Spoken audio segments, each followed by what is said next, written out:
আপনি কি সেকেন্ডারি লেভেলের স্টুডেন্ট অথবা আইএলটিএসের এন্ট্রি লেভেলের স্টুডেন্ট? আপনার কি আর্টিকেল ইউজ নিয়ে প্রবলেম হয়? আপনি কি কখনো টেক্সট টাইপিংয়ের সময় মনে হয় যে কখন আপনি এ এন এবং ডি ইউজ করবেন? তাহলে আজকের ভিডিওটি আপনার জন্য।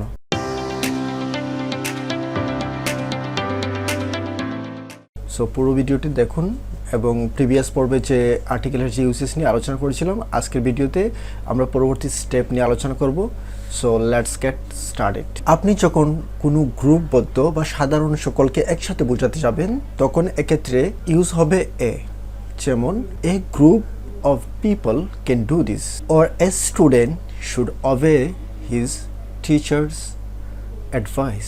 আপনি আরেকটা বিষয় লক্ষ্য করে থাকবেন, যখন আমরা সিঙ্গুলার কোনো কিছু ইউজ করি, ইংলিশ সেন্টেন্স বা কোনো প্যারাগ্রাফে যখন লিখতে আমরা ইউজ করি, তখন একটা বিষয় লক্ষ্য করবেন যে আমরা সেন্টেন্সে সিঙ্গুলার কোনো কিছু থাকলে তার পূর্বে এ ইউজ করি। যেমন a pen a group of people, অথচ এই জায়গায় আমরা এ দ্বারা কিন্তু একটি বোঝাচ্ছি। সিঙ্গুলার কোনো কিছু থাকলে ওয়ান মানে সংখ্যার পরিবর্তে আমরা এ ইউজ করতে পারি। For example 12 inch make a foot. যে নাউনগুলো কমন সেগুলোর সিঙ্গুলার ফর্মের আগে আমরা এ অথবা এন ইউজ করতে পারি very frequently. For example a tiger, এখানে টাইগারটা হচ্ছে common noun, and another example is an elephant. এলিফ্যান্টটাও হচ্ছে কিন্তু কমন নাউন। যখন ফর্মাল কোনো ইমেল অথবা ফর্মাল কোনো লেটার আপনি লিখতে যাবেন, তখন আপনি এটা লক্ষ্য করবেন যে নির্দিষ্ট মাস অথবা তারিখের পূর্বে আপনাকে ইউজ করতে হবে the article. For example the 1st August 2024। আপনি সেন্টেন্সে যখন কোনো নির্দিষ্ট জাতি গোষ্ঠীর বর্ণনা তুলে ধরবেন, তখন ডেফিনেটলি সেই জাতি অথবা গোষ্ঠীর নামের পূর্বে আপনাকে ইউজ করতে হবে the. For example the American, the Bengali, the Bohemian. আপনি যখন কোনো ব্যক্তি অথবা বস্তুর প্রশংসা বা প্রেজ করবেন, অর্থাৎ কোনো নাউন যখন গুণবাচক শব্দ দ্বারা বা গুণবাচক ওয়ার্ড দ্বারা বিশেষিত হবে, তার পূর্বে অবশ্যই দি ইউজ হবে। For example the yellow bird, the pink girl, the white cat. Common নাউনের পজিটিভ অ্যাডজেক্টিভের স্থানে দি ইউজ হয়। For example she hit him on the head.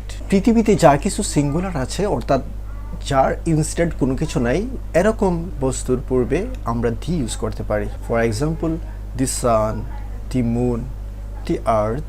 Superlative degree অথবা তুলনামূলক সেন্টেন্সে আমরা দির ব্যবহার দেখতে পাই যখন আমরা কোনো ব্যক্তি বস্তুকে কম্পেয়ার করি তার স্কোয়াড অথবা তার ক্লাসে সে বেস্ট স্টুডেন্ট অথবা বেস্ট প্লেয়ার, তখন আমরা সেই সুপারলেটিভ ডিগ্রির ক্ষেত্রে আমরা দি ইউজ করি।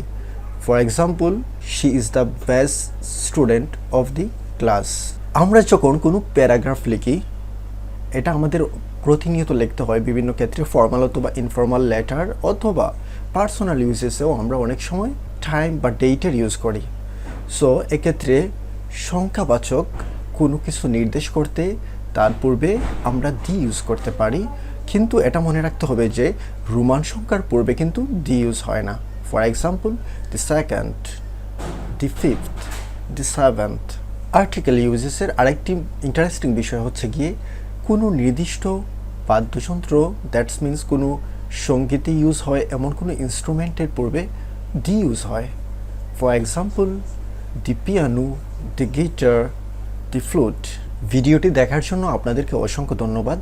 আর্টিকেলের নেক্সট পর্ব দেখতে আমাদের চ্যানেলের সাথেই থাকুন।